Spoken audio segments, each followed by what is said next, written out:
Hello everyone, I hope आप लोग सब ठीक होंगे। आज हम लोग डिस्कस करने जा रहे हैं विक्टोरियन एज। इस एज को विक्टोरियन एज इसलिए कहा जाता है क्योंकि इस एज में क्वीन विक्टोरिया थी ब्रिटिश रूलर। ये एज स्टार्ट होती है 1837 में, जब 19 साल की एज में क्वीन विक्टोरिया बरतानिया की मलिका बनी, ब्रिटिश रूलर बनी। और इस एज का एंड होता है 1901 में with the death of queen Victoria. इस एज को age of peace and growth कहा जाता है क्योंकि कहा जाता है कि इस एज के अंदर जितनी भी वॉर्स थी या फ्रेंच रेवोल्यूशन था उसका एंड हो गया था बरतानिया के अंदर। इसके अलावा इंडस्ट्रीज़ आई, पॉपुलेशन की growth, then social growth, political growth, economic growth. इसलिए इस एज को age of peace and growth कहा जाता है। इस एज को golden age of English novel कहा जाता है क्योंकि इस एज के अंदर जो फेमस जॉनरा था वो था नॉवल। नॉवल बहुत फेमस था इस एज के अंदर।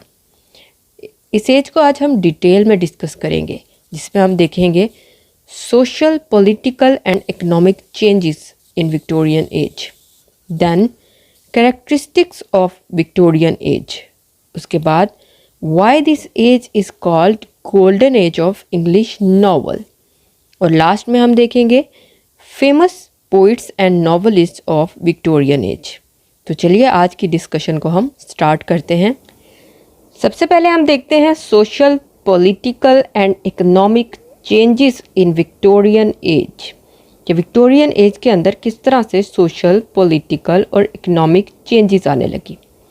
फ्रांस के साथ एक लंबी वार के बाद बरतानिया एक बहुत पावरफुल कंट्री बन गया। इसलिए कहते हैं विक्टोरियन एज को age of peace and growth. इस एज के अंदर हम पीस देखते हैं। बरतानिया एक पावरफुल कंट्री बन गया, मोनार्की को पोजीशन मिल गई सोसाइटी के अंदर, क्वीन को पोजीशन मिल गई सोसाइटी के अंदर, फ्रेंच रेवोल्यूशन का एंड हो गया।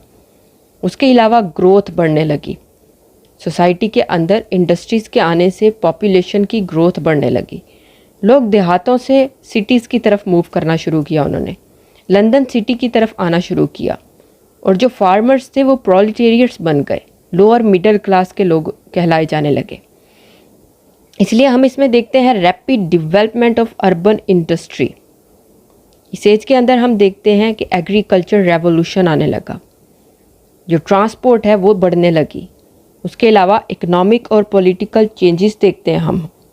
इंग्लैंड को एक न्यू स्टेटस मिला, world's first urban and industrialised society का। ये दुनिया की पहली अर्बन और इंडस्ट्रियलाइज्ड सोसाइटी बन गई इंग्लैंड। इसके अंदर बहुत ज़्यादा ग्रोथ होने लगी, लोगों ने काम करना शुरू किया, एग्रीकल्चर रेवोल्यूशन आया, ट्रेड बढ़ने लगा, मशीनरी बढ़ने लगी। समझ आ रही है। उसके बाद देखते हैं change in women social role. औरतों को अपने हस्बैंड्स की वो जो मलकियत थी उससे आज़ादी मिलने लगी।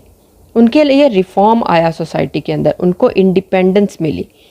औरतों ने अपने नाम के साथ लिखना शुरू किया, अपने नाम के साथ अपने वर्क्स को पब्लिश करना शुरू किया। उन्हें एक आइडेंटिटी मिलने लगी।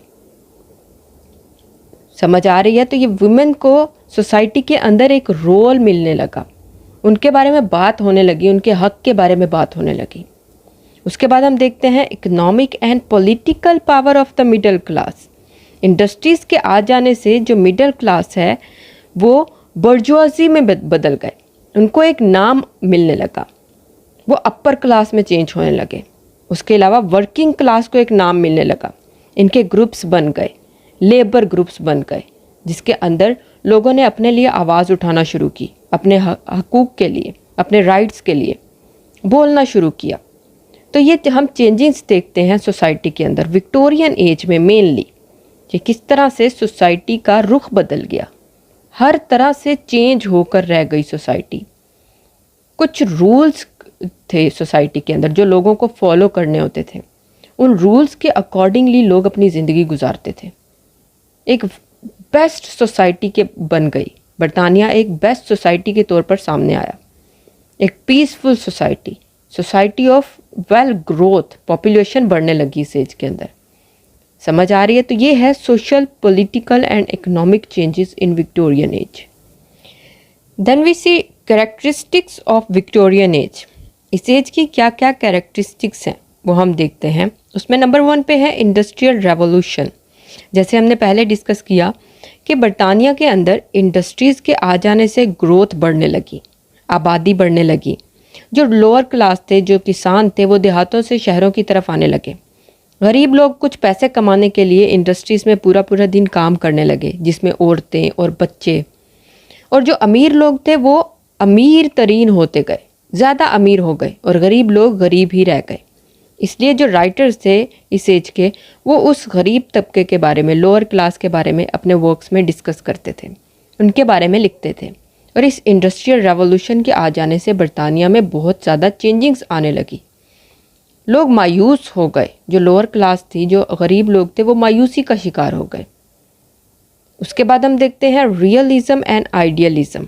इस एज को एज ऑफ रियलिज़म इसलिए कहा जाता है कि राइटर्स का मेन फोकस था सोसाइटी की रियलिटी को अपने वर्क्स के अंदर पोर्ट्रे करना, सोसाइटी की रियलिटी को अपने वर्क्स के अंदर डिस्कस करना।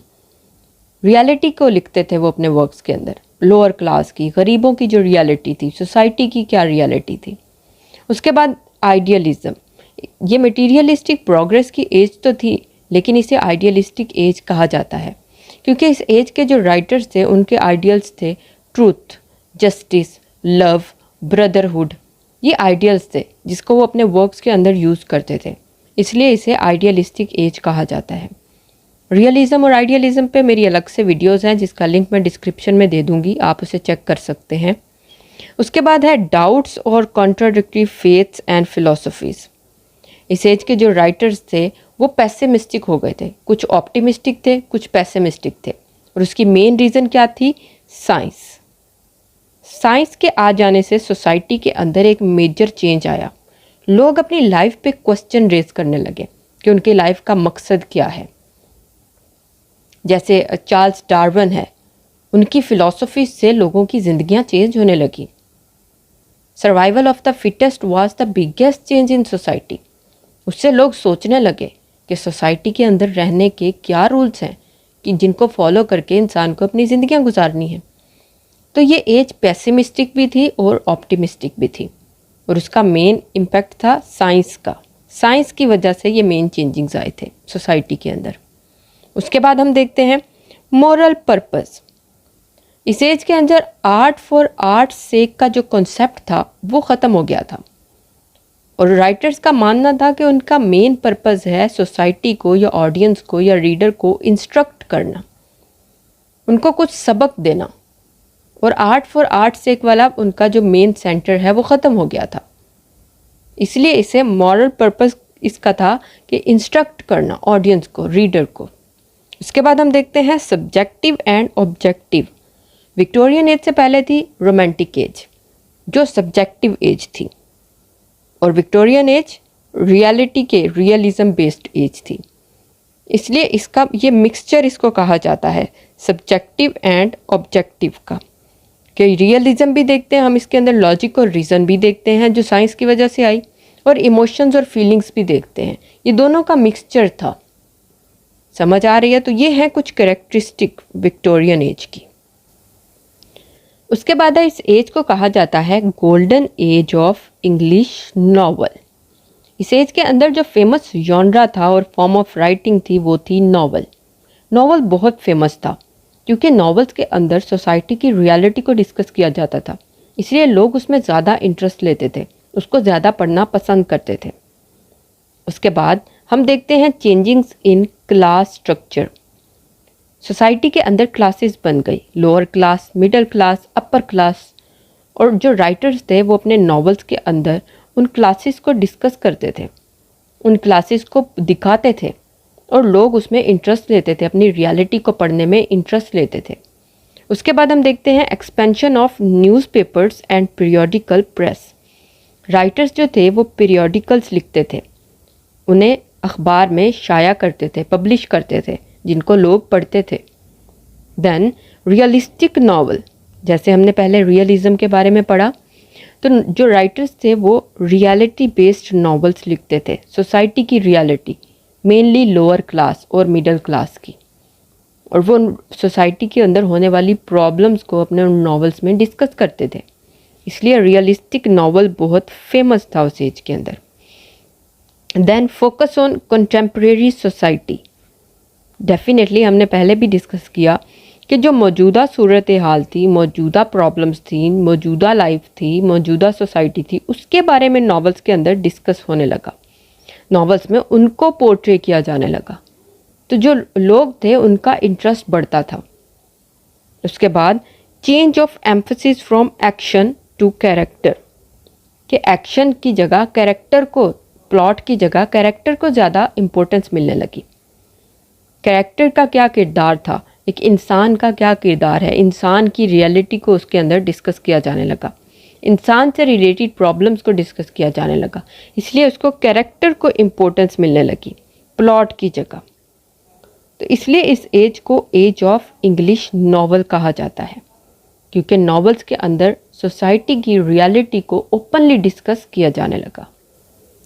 इस एज के जो फेमस नॉवलिस्ट थे वो थे Charles Dickens, W.M. Thackeray, George Eliot और Mary Ann Evans and Thomas Hardy. और भी बहुत सारे नॉवलिस्ट थे, लेकिन जो फेमस नॉवलिस्ट थे इस एज के, वो ये 4 फेमस नॉवलिस्ट थे जो सोसाइटी की रियलिटी को पोर्ट्रे करते थे अपने नॉवेल्स के अंदर, सोसाइटी की प्रॉब्लम्स के बारे में डिस्कस करते थे। इसलिए ये बहुत फेमस थे उस एज के अंदर। और लास्ट में हमारे पास है poetry and drama of Victorian age. इस एज के अंदर पोइट्री और ड्रामा भी फेमस फॉर्म्स थी। नॉवल के बाद पोइट्री और ड्रामा भी बहुत फेमस थे इस एज के अंदर। पोइट्स जो थे वो नैरेटिव पोइट्री को एक्सपेरिमेंट कर रहे थे, स्टोरी की फॉर्म में पोइट्री लिख रहे थे, पोइम्स को लिख रहे थे, लाइक एलिजाबेथ बैरेट ब्राउनिंग। उनके जो वर्क्स हैं वो नैरेटिव पोइट्री है। उसके बाद हम देखते हैं ड्रामेटिक मोनोलॉग। ये भी इस एज में बहुत फेमस था, जिसमें कैरेक्टर ऑडियंस से बात करते हुए कोई भी स्टोरी बताता है। और रॉबर्ट ब्राउनिंग की जो पोइम्स हैं वो ड्रामेटिक मोनोलॉग की फॉर्म में हैं। उसके बाद हम देखते हैं Gothic, sensation fiction and melodrama. तो इस एज के अंदर जो राइटर्स थे वो जो पिछली एज की फॉर्म थी गॉथिक फिक्शन, उसको फॉलो कर रहे थे। हॉरर रिलेटेड जो वो वर्क्स थे वो लिखते थे, लाइक शार्लेट ब्रॉन्टे, उनका जो फेमस वर्क है जेन एयर, तो वो एक गॉथिक फिक्शन है।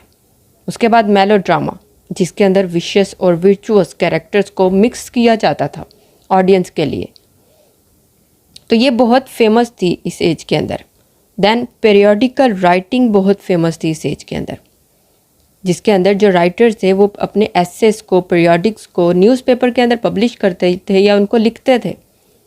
लाइक मैथ्यू आर्नल्ड बहुत फेमस हैं, थॉमस कार्लाइल बहुत फेमस हैं, जॉन रस्किन बहुत फेमस हैं। इन्होंने एसेस लिखे, प्रोज फॉर्म में वर्क्स को लिखा और उन्हें पब्लिश किया।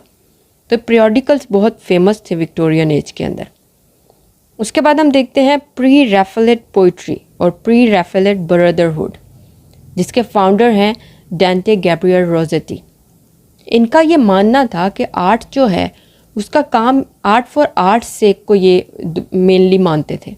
पहले हमने पढ़ा कि विक्टोरियन एज के अंदर आर्ट फॉर आर्ट सेक को टोटली डिनाई कर दिया गया था, लेकिन ये जो प्री रैफेलेट ब्रदरहुड है ये आर्ट फॉर आर्ट सेक को मानते थे। इनका ये मानना था कि जो आर्ट है उसका मकसद जो सोसाइटी की प्रॉब्लम्स हैं उनको डिस्कस करना नहीं है, बल्कि आर्ट की अपनी एक ब्यूटी है। ये जो मिडाइवल एज, क्लासिक एज के जो मेन आइडियल्स थे उनको पोर्ट्रे करना पसंद करते थे अपनी पोइट्री के अंदर। ये पेंटर और पोइट्स का एक ग्रुप था प्री रैफेलेट ब्रदरहुड, और अपनी ये पेंटिंग के अंदर या पोइट्री के अंदर जो फेमस मिडाइवल कैरेक्टर्स थे या क्लासिक कैरेक्टर्स थे उन्हें पोर्ट्रे करते थे। ये जॉन रस्किन के आइडिया को मानते थे, उनसे बहुत ज़्यादा इन्फ्लुएंस थे, जो कंसीडर करते थे art as a way to react the ugliness of modern urban life. कि अगलीनेस जो है सोसाइटी की उसको आर्ट के ज़रिए पोर्ट्रे तो कर सकते हैं, लेकिन आर्ट फॉर आर्ट सेक को मेनली ये मानते थे। इनका ये मानना था कि आर्ट की खूबसूरती जो है वो वक्त के साथ ख़त्म हो गई है। मॉडर्न सोसाइटी जो है उसके अंदर आर्ट की जो खूबसूरती है वो ख़त्म हो गई है, तो वो इसको दोबारा से उसको वापस लाने की कोशिश कर रहे थे। और इसके मेन थे डांटे Gabriel Rossetti and John Ruskin. इस ग्रुप के जो मेन लीडिंग कैरेक्टर्स थे और राइटर्स थे। तो ये है poetry and drama of Victorian as. Drama भी बहुत फेमस था, प्रॉब्लम प्लेस लिखे जाते थे, एंटी रोमांटिक प्लेस लिखे जाते थे इस एज के अंदर। लाइक जीबी शाह बहुत फेमस हैं, उन्होंने एंटी रोमांटिक प्लेस लिखे, प्रॉब्लम प्लेस लिखे। तो ड्रामा भी बहुत फेमस जॉनरा था विक्टोरियन एज का, लेकिन सबसे फेमस था नॉवल, उसके बाद पोइट्री एंड देन ड्रामा।